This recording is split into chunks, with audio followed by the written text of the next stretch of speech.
Creepypasta Story. Ti, ti, ti, ti, ti, ti.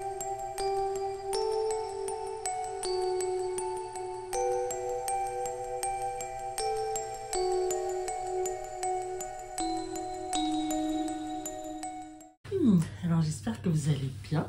Bonjour à tous, hein. Bienvenue au nouveau.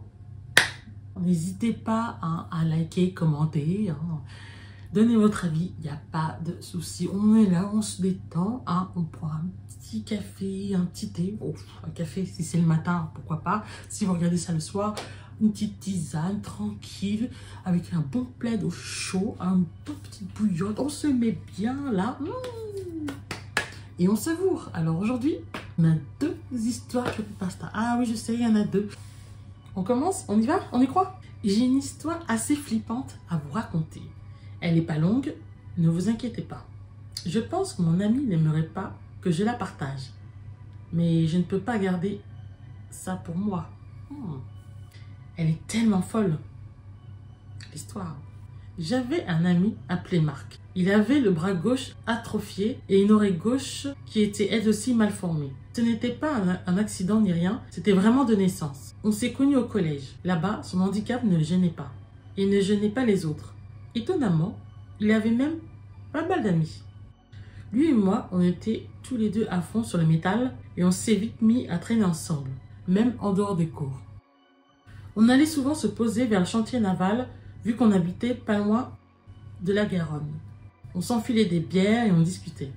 On s'intéressait vite fait au satanisme. Plus parce qu'on trouvait ça cool que parce qu'on voulait terrifier les chèvres. On essayait des rituels plutôt nuls. Du genre allumer des bougies noires et dire 3 fois Satan. Des trucs de gamin quoi. Mais un jour qu'on était assis sur une carcasse de bateau, Marc m'a fait une confidence. Il m'a dit que depuis tout petit, il voyait des choses bizarres. Il m'a affirmé que parfois, la nuit, il entendait les pleurs de bébés. Quand il était seul chez lui, les pleurs se transformaient en cris. Il m'a même confié qu'une fois, il avait vu le bébé qui rampait en haut de l'escalier. Mais quand, intrigué, il était arrivé en haut des marches, le nourrisson avait disparu. Je croyais qu'à moitié. C'était cool, mais un peu tiré par les cheveux. Mais j'ai décidé de lui faire confiance. Parce que c'était mon ami et que j'étais vraiment curieux. À cette époque, je dormais souvent chez lui. Et il est vrai qu'une fois, Marc s'était réveillé en pleine nuit avec l'impression qu'on lui mordait violemment le bras gauche, celui qui était atrophié. Il m'avait dit qu'il avait entendu des pleurs et qu'aussitôt son bras était devenu douloureux. Personnellement, je dormais très bien avant qu'il ne se réveille et je n'avais rien entendu du tout. Par la suite, je lui ai plusieurs fois conseillé d'en parler à ses parents, mais il n'a jamais voulu. On s'est un peu perdu de vue vers nos 14 ans. Il est parti dans un collège privé. On se voyait occasionnellement dans le village, mais c'était moins drôle. Il avait l'air fatigué, déprimé. Il me disait qu'il ne dormait presque plus, que son bras et son oreille étaient douloureux, qu'il avait l'impression qu'on le mâchait toute la journée. Après la 3e, on ne s'est plus vu du tout. Il a déménagé dans l'Est et je suis restée dans la Garonne. Mais il y a 6 mois, je suis tombée sur son profil Facebook et on a repris contact. On a 28 ans maintenant. Et on a pas mal parlé de nos vieux souvenirs. Il a effectué une chirurgie de l'oreille vers 23 ans. C'est bluffant. Elle est complètement normale à présent. En revanche, son bras n'a pas changé d'un pouce. Je lui ai reparlé de ses douleurs au bras et à l'oreille et je lui ai demandé si ça allait mieux. Il m'a dit que oui. Et il m'a appris autre chose d'assez déconcertant. Vers 22 ans, il avait fait le tour des médecins. Tous lui avaient dit que ses douleurs n'avaient aucune cause physiologique, que c'était purement somatique. Désespéré, il est allé voir un magnétiseur. D'après ce qu'on dit, ce serait assez efficace dans ce genre de cas. Le gars l'a touché. Bref, il a fait ce que font les magnétiseurs et dès la fin de la séance, Marc n'avait jamais plus eu mal nulle part. Le magnétiseur avait clos la séance en lui disant de demander la vérité à sa mère. Le pauvre a été surpris, mais il l'a fait. Il m'a dit qu'il ne savait pas vraiment quoi lui dire. Alors, il lui a simplement demandé de lui dire la vérité, qu'elle cachait quelque chose qu'il ignorait. Sa mère a fondu en larmes et lui a avoué l'existence d'un frère jumeau. Lorsqu'ils étaient encore dans le giron maternel, ce frère avait commencé à prendre le dessus sur mon ami. Il le grignotait peu à peu.